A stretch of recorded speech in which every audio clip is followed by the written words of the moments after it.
Magandang gabi po, Luzon, Visayas at Mindanao. Pasikretong umalis sa Senado si Senador Bato de la Rosa. Ilang oras lang matapos ang barilan sa Senado. Huling nakita si De La Rosa kasama si Senador Robin Padilla bandang alas 2:30 ng madaling araw. Kinumpirma rin ni Senate President Alan Peter Cayetano na wala na siya sa Senado. Nakatutok live si Marisol Abduraman. Marisol. Mel, Vicky, Emil, matapos nga ang kaguluhan dito sa Senado kagabi, parsikretong lumabas nga ng Senado si Senador Bato de la Rosa bandang alas 2:30 na madaling araw kanina at kasama raw niya si Senador Robin Padilla. Huling nakita ng media si Senador Bato de la Rosa pasado alas 7 kagabi, pasakay ng elevator sa second floor ng Senado, kasama si Senador Robin Padilla.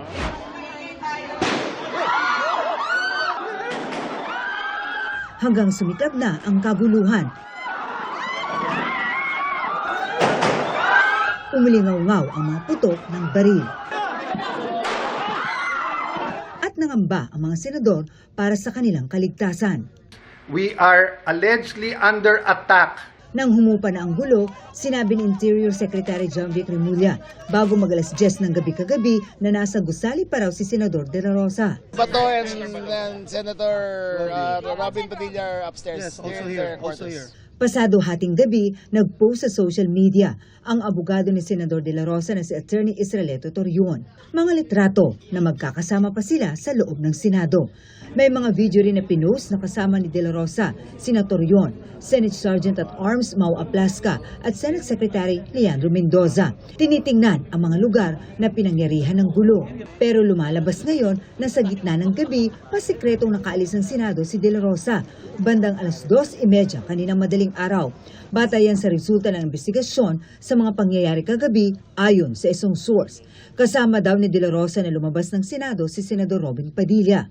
Sa report, nakasaad na kasama pa raw ni de la Rosa sa kanyang opisina sa 5th floor sina Padilla at si Aplasca. Naunang lumabas si Padilla ng opisina at sinundan ni Aplasca bandang 2:20 ng madaling araw. Nakasalubong pa raw ni Aplasca ang isang opisyal ng PNP at sinabing matutulog na raw si Senador Bato. Nagpaalam daw si Bato na pupunta lang sa comfort room pero nalaman ng kanyang police security na sa far exit na siya pupunta at pababa na sa basement. Nakita pa raw ng security si De La Rosa sa 4th floor kasama na si Padilla. Pagdating sa basement, sunubukan daw silang pigilan ng dalawang tauhan ng Office of the Sergeant at Arms o USAA pero hindi nagpapigil ang dalawang senador. Sa official log-in and out ng Senado na ibinahagi ng isang source sa GMA News, makikitang log-out si Padilla ng 2:35 ng umaga pero walang log-out si Senador de la Rosa. Sa report, sinasabing minaneho ni Padilla palabas ng basement ang isang puting SUV na may sakay na isang babae. Base sa report, mula sa kanyang tanggapan, dito sa fire exit na ito ng Senado, dumaan kanina madaling araw si Senador Bato de la Rosa, patungo sa basement parking. Kaninang umaga, bago na kumpirmang wala na si De La Rosa sa Senado, kinumpirma pa ng kanyang mga abogadong Senator Yon at Attorney Jimmy Bondoc na nasa Senado ba si Bato. As of maybe 1 a.m. or something, I was still here. Nandyan pa naman siya. Hindi, nandyan siya hanggang ngayon. Pinakita ko nga sa inyo eh. Oo. Eto nga eh. O yan o, 12:13 a.m. O yan o, video. Yan yung area ng putukan. Yan. Yan. Matapos pumutok ang balitang wala na si De La Rosa sa Senado, tinanong namin ang kanyang abogado kung nasaan na ang senador. Attorney-client privilege po. We cannot disclose anything about Senator Bato now. Hanggang sa mga oras na ito, patuloy nating hinihintay ang official statement mula sa tanggapan ni Senador Bato de la Rosa hinggil nga dito sa sinasabing pag-alis niya kagabi. At gayon din ang magiging pahayag ni Jenner Aplasca doon sa pagkakabanggit sa kanya sa report na nakita pa siyang kasama kagabi. At patuloy pa rin natin tinatawagan si Senador Robin Padilla. Vicky. Maraming salamat sa iyo, Marisol Abduraman. Hanggang abroad na panood ang pag-alingaw-ngaw ng mga putok ng baril sa Senado kahapon. Kasamang na-trap sa loob ang maraming miyembro ng media. Balikan natin ang mga tensyonadong tagpo sa Senado sa pagtutok ni Ian Cruz. Pasado alas 3 ng hapon kahapon, business as usual pa sa Senado. Nasa session hall ang mga senador kung saan kasama sa tinalakay ang mga pagbibigay ng proteksyon ng Senado kay Senador Ronald Bato de la Rosa sa gitna ng nabigong pag-aresto sa kanya bunsod ng arrest warrant mula sa International Criminal Court.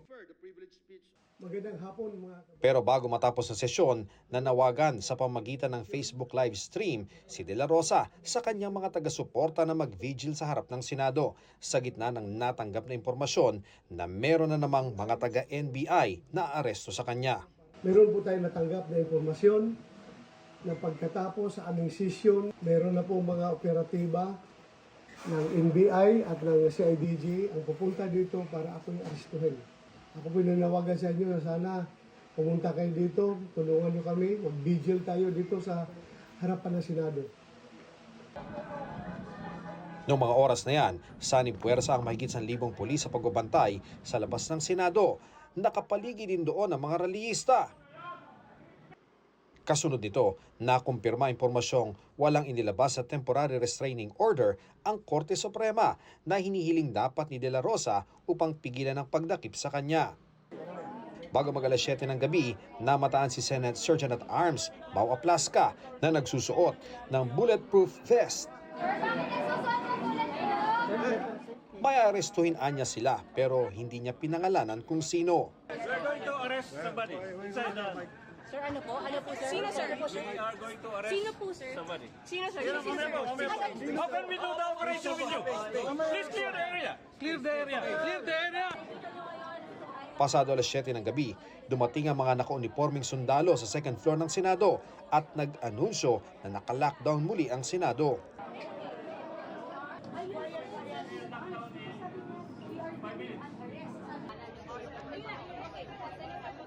Bandang 7:17 p.m., namataan si De La Rosa na sumakay ng elevator kasama si Senador Robin Padilla.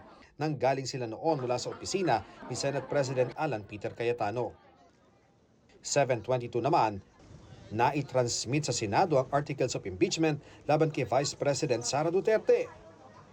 Bago mag-alas 7:30 ng gabi, nakuhanan ng GMA News ang tagpong ito, ang pagdrill o pagbarena sa isang pintuan. Ito yung sa bahagi ng GSIS building at lagusan patungo sa Senado na nasa kaparehong gusali. May mga kasama ang lalaking nagdidrill, kabilang isang nakasuot ng vest na may marka ng NBI. Sineselyuhan daw nila ang pinto na nilagyan pa ng metal screw para hindi mabuksan. Ang pagdidrill na ito naririnig sa kabilang bahagi ng pader na bahagi na ng Senado. Pero dakong 7:46 p.m. Nagtakbo kami na bigla. Nagkaroon ng sunod-sunod na protocol.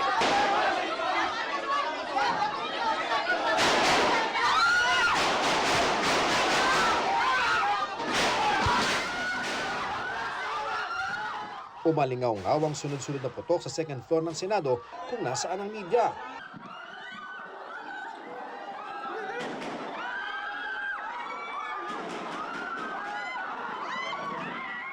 Ang mga nagko-cover na media noong mga oras na yon, kanya-kanyang kubli habang pilit na binabalita kung ano ang nangyayari. Tatakbuhan kami dahil malakas ang mga putok. Ilang sandali ring narinig ang putukan.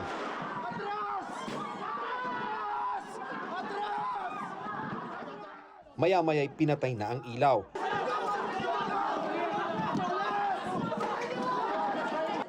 At pumuesto ang mga sundalong kasama sa mga bantay ng Senado sa ilang bahagi ng hallway.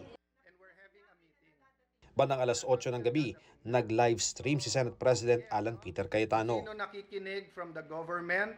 This is the Senate of the Philippines. We are allegedly under attack. Kasunod nito'y ang ilan pang miyembro ng mayorya na nasa loob ng Senado noong sandaling nangyari ang putukan. Ganun pa man, hindi tama itong nangyayari. Kung nais nilang dakipin si Senator Bato, hindi nila dapat ipinsala ang institusyon ng Senado, ang building ng Senado at ang mga senador. Bandang 8:15 ng gabi, humarap sa media si Senate Secretary Mark Leandro Mendoza at sinabing nakabarila ng Senate security ang mga taga-NBI umano. mga kapuso, doon po sa lugar na yan, yan po yung pagitan ng Senado at GSIS.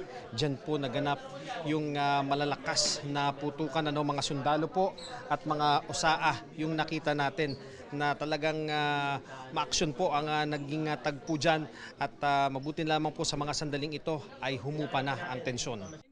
Dumating sina PNP Chief Jose Melencio Nartates Jr. at DILG Secretary John Vic Remulla na prioridad daw ang seguridad ng mga senador na nasa loob pa ng gusali.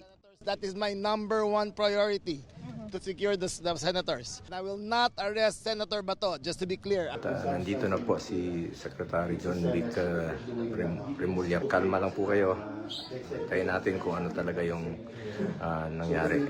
Sa mga kababayan natin nakikinig, huwag muna kayong masyadong mabahala. Pero ang pagsangkot sa NBI,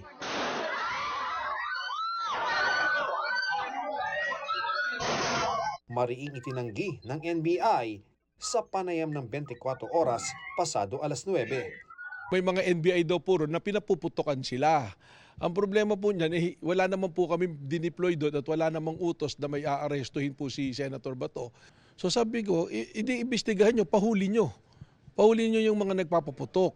Dahil sigurado ko wala kaming tao na nandiyan dyan sa loob ng Senado. Kalaunay lumabas din ng gusali si Remulla kasama na ang mga senador. The OSAA gave a warning shot and in their retreat, they started firing into the air.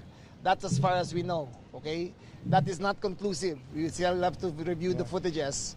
I expressed to the President, who was a senator before he became President, to Secretary Mulya that, of course, the safety of my colleagues is very important, but yung integrity din ng Senado. The building is more than a building. In fact, it's not even our building, it's GSIS. But it represents the democracy of our country. Ian Cruz, Nakatutok, 24 oras. Matapos ang putukan kagabi, tumambad ang mga tama ng bala sa ilang bahagi ng gusali ng Senado kasunod ng nangyaring kaguluhan kagabi. Ang malaking tanong ngayon, sino ang nagbarilan at ano ang pinagmulan nito? Mula po sa Senado, live na nakatutok, Sandra Aguinaldo. Sandra. Vicky, bagamat mahigpit pa rin ang seguridad dito sa Senado ay masasabing malayong-malayo na ang sitwasyon ngayon kumpara doon sa sitwasyon kagabi na kung kailan nga nagkaroon ng putukan na sinasabing ngayon lang nangyari sa loob ng Senado.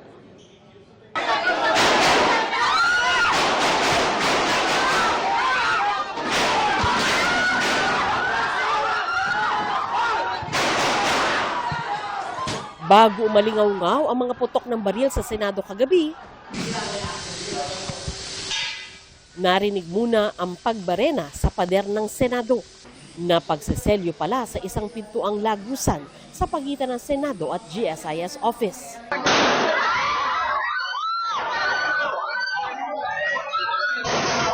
Ang tensyong naganap sa mataas na kapulungan kahapon, bakas pa ng unang masilip ng ilang senador na nasa loob pa ng Senado matapos humupa ang gulo. Sa post ni Senador Bongo, makikita ang fire exit at ang salamin sa tabi nito na may mga tama ng bala. Sinilip din ito ni De La Rosa batay sa post ng kanyang abogado kaninang madaling araw. Kasama niya si Senate Sergeant-at-Arms Mau Aplasca at Senate Secretary Mark Leandro Mendoza, bagamat hindi malinaw kung anong oras ito kinunan. Ngayon, natakpan na ang mga salaming nabutas ng mga bala at nakasarado na rin ang pinto ng fire exit kung saan narinig ang mga putok ng baril. Ito pong hallway na kinatatayuan ko ay naging bahagi ng aksyon dito sa Senado kagabi. Doon po sa kanan, sa gawing likuran, naroon po yung session hall ng Senado. Dito naman po yung nakikita yung video ng mga sundalong nakaposisyon, dito po yun nangyari. Dahil pag kumaliwa ka dito, ito na po yung pagitan ng Senado at ng GSIS at makikita raw po sa gawing kaliwa, yun pong pakaliwang direksyon dyan ay papunta po sa fire exit kung saan narinig ang ilang putok kagabi. Makikita ang itsura ng labas nito na sinasabing konektado sa bahagi ng gusali na ginagamit ng GSIS. 32 bala ang pinaputok kagabi. Ayon yan sa dokumentong nakuha ng GMA News na batay sa investigasyon ng naganap kagabi. 27 lahat ng balang pinaputok ng hanay ng Senate Security. May report na rin nakuha si Senate President Alan Peter Cayetano na nagsabing unang nagpaputok si Aplaska. Pero ang tanging inamin pa lang ni Aplaska, sa area o ano? 5 naman ay mula sa NBI na nasa bahagi ng GSIS office na kadikit ng Senado. Ang kuha ng mga CCTV, hindi pa sinasa publiko pero na-turn over na raw at nire-review ng Philippine National Police o PNP. Vicky, narito ako sa hallway na sinasabi, at ito yung sa dulo nito matatagpuan yung sinasabing fire exit kung saan nga merong putukan kagabi. At ngayon po, syempre nakakandado ang pintuan na yan, pero may nakabantay pa rin po na Senate security sa bahagi na ito. Vicky? Maraming salamat sa iyo, Sandra Aguinaldo. Kausapin po natin ngayon si Senate Sergeant at Arms Mau Aplaska. Magandang gabi po sa inyo, General. Magandang gabi po sa inyo at magandang gabi din sa ating mga kababayang Pilipino. Opo. Meron po mga nagdududang planado daw o staged yung nangyari kagabi. At tila nagkaroon ito ng traction ngayong lumabas na tumakas na pala si Senator Bato de la Rosa. At saka escape po kasi ang ginamit na salita ng kanyang misis sa mensahe niya kay Senate President Alan Peter Cayetano. Go ahead, General. Ano po tingin niyo? Bakit ganun, sir? Unang-una po, mahirap yata sabihin na stage itong nangyari dito dahil hindi ko naman po pwede i-stage yung pagdating ng mga NBI agents dito. Wala naman kaming control sa mga NBI agents. Kung hindi po sila dumating dito, wala pong mangyayaring barilan, putukan kung wala sila dito sa premises ng Senate. Pero kagabi po, hindi ba meron kayong sinabi sa media na meron kayong aarestuhin? Sino po yun? At ano nangyari? Na-aresto ba? Ano ba unang nangyari? Tama po. Tama po, Mel, dahil simula po nung umaga, persistent na po yung mga reports na meron pong presence ng NBI agents dito sa paligid ng Senado. At ito po ay na-confirm namin sa aming CCTV at saka ako din mismo, bubaba pa ako doon sa GSIS gate at nakita ko po yung mga NBI agents na fully armed. Lumalabas po sa mga ulat na kayo yung unang nag-warning shot eh. Totoo po ba yan? At saka bakit? Bakit kayo nagpakawala ng warning shot? Totoo po naman po yung Mel. Yes. Bakit ho? Ito po ay kasama sa aming standard operational. Standard yun. Ano ibig sabihin po ng standard? I'm sorry, General, no? Hindi ko masya. Ano ibig sabihin na standard? Walang nangyayari. Ang daming-daming tao magpapaputok ka. May ganun ba? Sir? Kami po, Mel, pumunta po kami doon sa area na kung saan mayroon pong sighting ang mga NBI agents. So, nagpaalam po ako kay Senate President para i-check po at i-verify yung report na mayroong mga armadong NBI agents na nandyan sa second floor exit. At nung nandun na po kami sa area, na-confirm po namin at nakita po namin yung mga tao na armado, kaya po as part of our procedure, ay challenge po namin siya, verbal challenge po. This is yung aming pong procedure of the continuing use of force. So una muna, verbal warning. So challenge po kung sino sila, sumugot naman na they are NBI agents. Pero nung sinabi namin na bakit kay armado, ibaba nyo yung mga baril nyo, instead of lowering down the firearm, tinaas po nila yung baril, kaya nagpaputok po kami ng warning shot. Nagpaputok sila ng baril, sir? Ang NBI?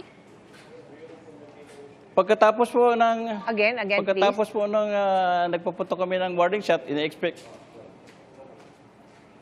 Yes, go ahead, sir. Pagkatapos po namin mag-warning shot, ina-expect po namin na ibaba po nila yung mga baril. But instead, gumanti po sila ng pagbabaril sa amin.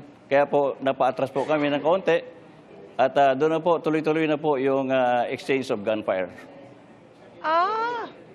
Meron po bang tinamaan sa panig ninyo? Sir? Wala naman pong tinamaan sa aming side po. Nagpa-warning shot din sila. Wala Ganun po, ba yun? Ma'am Mel, wala pong tinamaan. Sila Sila po ay nakipagbarilin sa amin kasi kami po ang nag-warning shot. Hindi, bakit nga kayo nagbarilan? Ano ba yun? Ba't nagbarilan? Ano yung maging problema? Bakit nga nagbarilan? Ano po ba yun? Anong dahilan bakit nagbarilan? Ganito po, Mel, liwanagin ko lang. Ano? Yes, please. Naku, kailangan nyo ng sambayanan, malaman. Liwanagin ko po. Opo. Liwanagin po natin Yes, kung yes, bakit yes, nagkaroon sir. ng barilan. Go ahead, please. Unang-una po,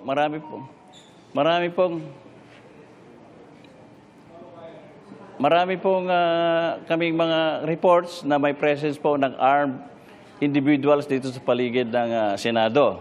Okay. Ngayon, nung bandang hapon po, na-confirm po namin through our CCTV at saka ako din po mismo personally, nakita ko na mayroong mga NBI agents dito sa paligid ng Senado.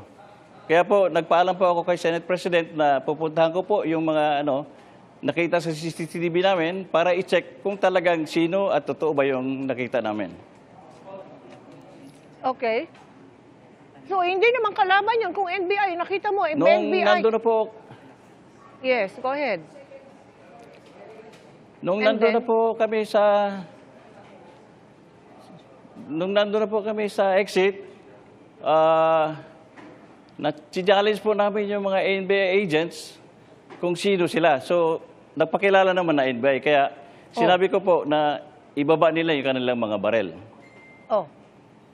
Ngayon, instead of lowering their firearms, nagtaas po rin silang barel. Kaya po, nagpaputok po kami ng warning shot. Pagkatapos po, gumanti po sila ng putok sa amin na hanggang tuloy-tuloy na po ang exchange of gunfire. Mhm.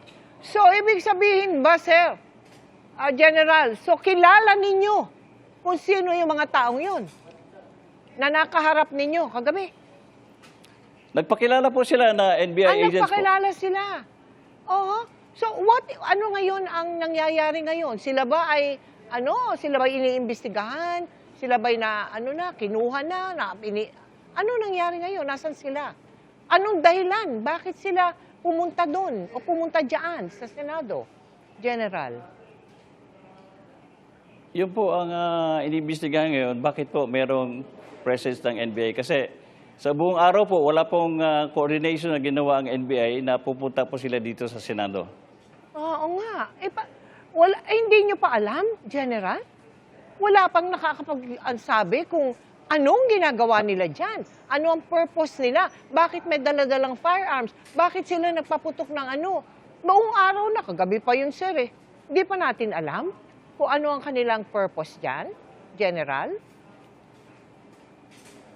Well, wala pong nag-coordinate sa amin ng mga NBI. Simula po ng umaga hanggang gabi, hanggang sa nagkaroon ng putokan. It's very unusual po na pupunta po sila dito na hindi po sila mag-coordinate sa security ng Senado. Sir, hindi yata, ulitin ko lang yung tanong ko, sir, no? Mula kagabi pa yun di ba? Kagabi pa yun. Okay ba? Kilala nyo naman sila pala.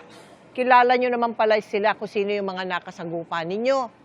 Ito bang mga taong to NBI talaga? O that's the first question. Totoo mo bang mga taga-NBI, sir? Tama po, Mel, kasi nung dumating na po ang reinforcement ng PNP, nakahuli po sila ng isang tao. At yung tao po na huli nila ay umamin naman na kasama siya sa NBI team na pumunta rito sa Senado. Okay. Kayo hindi nyo alam.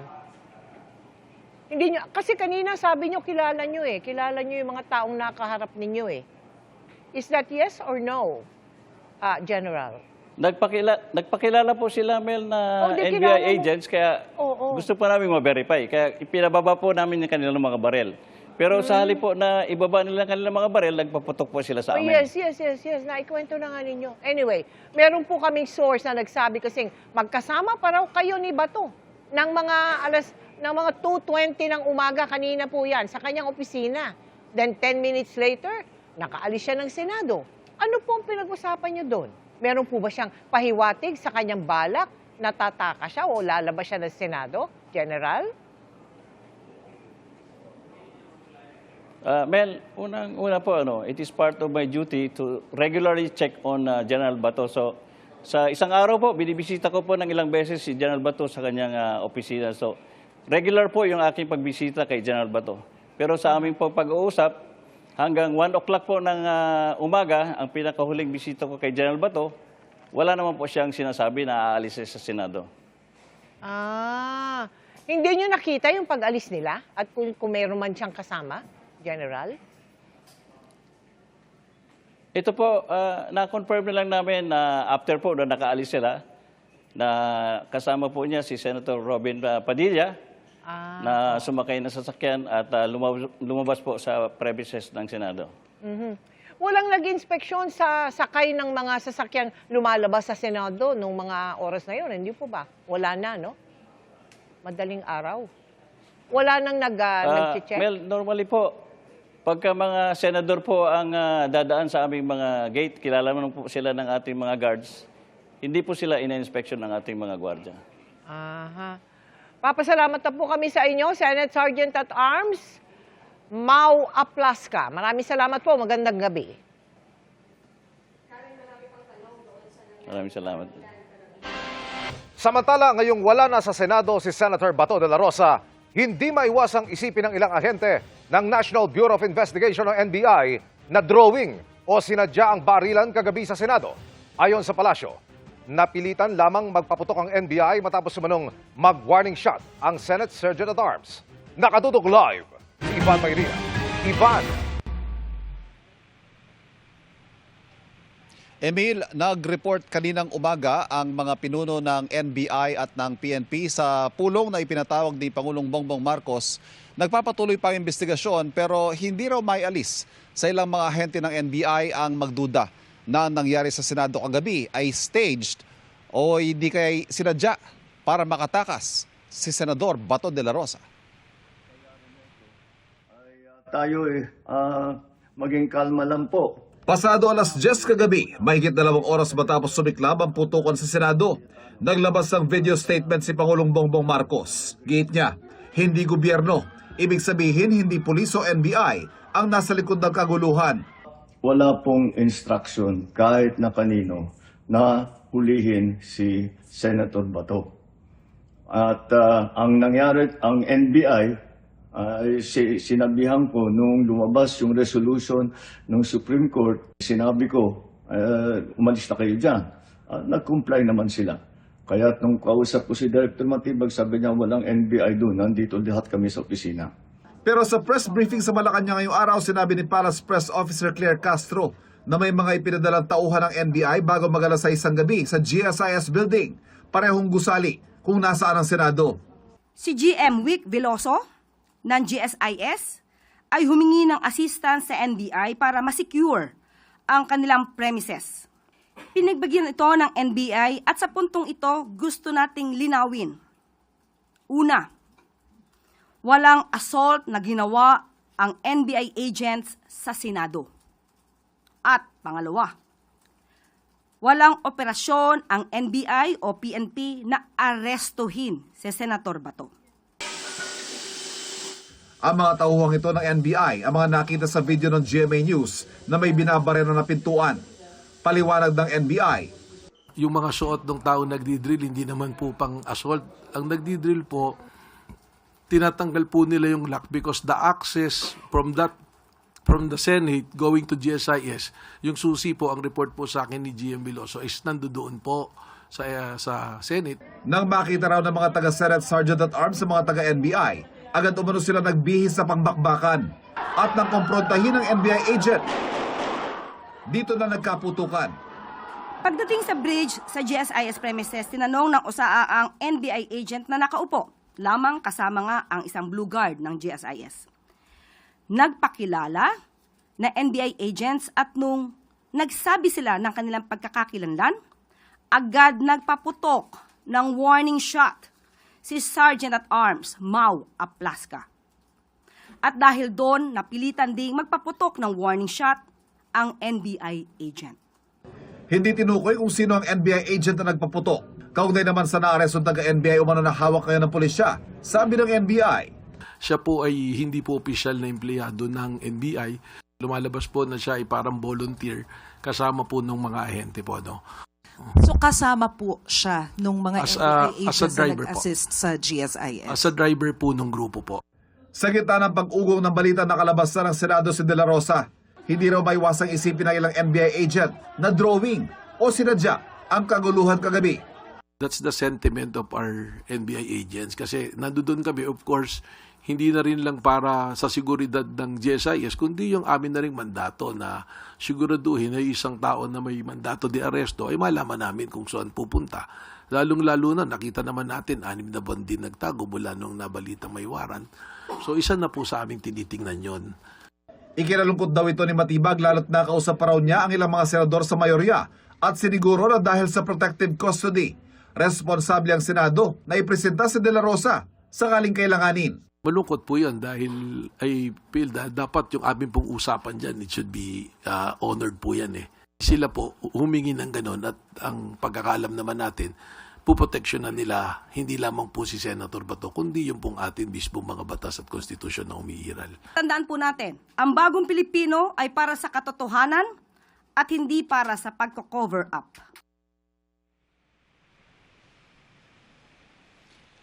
Emil, ang pagsiguro ng Philippine National Police na silang nangunguna sa investigasyon ay aalamin nila ang punot dulo ng nangyari kagabi. At ang inaasahan naman natin ay magre-report sila at isa sa publiko ang kanilang mga findings at ang bilin daw ng Pangulo gawing makatotohanan at parehas ang investigasyon para mapanagot ang mga nasa likod ng pangyayaring ito, Emil. Maraming salamat, Ivan Mayrila.